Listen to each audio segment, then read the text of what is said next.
Mi nombre es Adriana Briceño, curso la materia de anestesiología y la imparte el doctor Ramiro Díaz Gama. En este video vamos a ver las diferentes técnicas de anestesiología que hemos visto a lo largo del curso. Vamos a especificarlas, a poner el nombre y cómo es el procedimiento.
Hablando de la técnica dentaria anterior, la punción deberá de ser en fondo de saco. Buscamos quedar en una línea imaginaria de acuerdo al eje longitudinal de la pieza a trabajar, llegando a la altura de la pieza. El bisel de la aguja debe de quedar paralelo al contacto de la superficie del maxilar superior. Se introducen 2/4 de la longitud de la aguja y aspiramos. Se infiltran 2/4 de la solución anestésica lentamente. La técnica dentaria posterior se realiza en fondo de saco a nivel de la raíz mesiovestibular de la primera molar superior, clínicamente a nivel de la cúspide mesiovestibular. Se introducen 2/4 de aguja y 2/4 de anestésico. El bisel queda viendo al hueso y la ranura a tejido blando. Después de introducir 2/4 de anestésico sin sacar la aguja, se hace un giro de 45 grados, introduciendo 1/4 más de aguja y 1/4 de anestésico más para llegar a raíces de segundas y terceras molares superiores. La técnica dentaria media, la punción se realizará en fondo de saco entre ambos premolares. Introducimos 2/4 de aguja e infiltramos. Se introduce 2/4 de anestésico y la ranura quedará viendo hacia tejido y el bisel hacia hueso. La técnica palatina anterior se localiza la papila incisal o papila palatina. La punción se realiza del lado izquierdo o derecho del pliegue. Se introduce únicamente el bisel y ranura. Se infiltra hasta que se vea una área isquémica o hasta infiltrar 1/4 de cartucho. Sobre la técnica palatina media, se localiza entre premolares de zona palatina.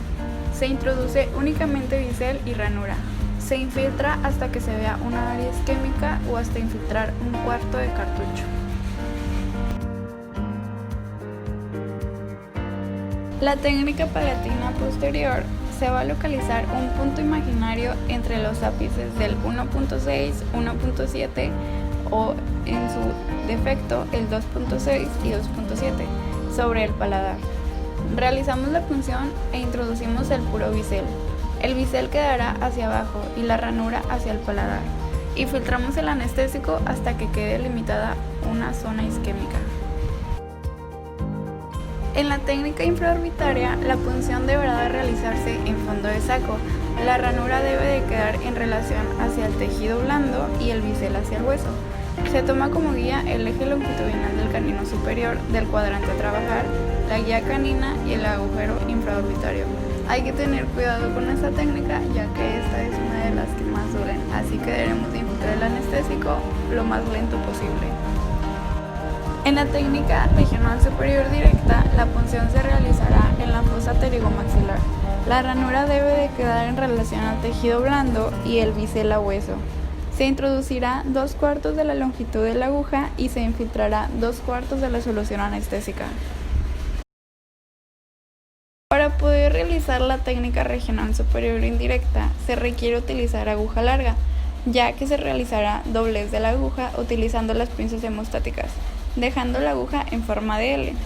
La punción se realizará en la fosa pterigomaxilar. La ranura debe de quedar en relación al tejido blando y el bisel a hueso, introduciendo 2/4 de la longitud de la aguja y se infiltrará 2/4 de la solución anestésica. Para poder realizar la técnica regional inferior de 3 pasos, deberemos de localizar el trígono retromolar, el cual está conformado por el ligamento pterygomaxilar, la rama ascendente del maxilar inferior y borde posterior del músculo bucinador. Debemos de colocarnos en caras oclusales de premolares, del lado contrario. Se introducen 2/4 de aguja y 2/4 de anestésico. El nervio anestesiado en este momento será el nervio bucal o el nervio bucal largo. Después, sin retirar la aguja, se le pide al paciente que cierre la boca ligeramente para poder evitar lacerar el ligamento pterygomaxilar. Nos posicionamos en caras oclusales del cuadrante a trabajar e introducimos 1/4 de aguja y 1/4 de anestésico. En este momento estaremos anestesiando el nervio dentario inferior. Después retiramos 1/4 de aguja y nos posicionamos en caras oclusales de molares del lado contrario a trabajar e introducimos el 1/4 de cartucho de anestesia restante. En este momento estaremos realizando anestesia sobre el nervio lingual. Por último, hablaremos de técnicas accesorias como lo son la técnica amiloidea y la técnica bucal. Para poder realizar la técnica amiloidea deberá de requerirse la punción en piso de boca, tomando como guía los 2 premolares inferiores.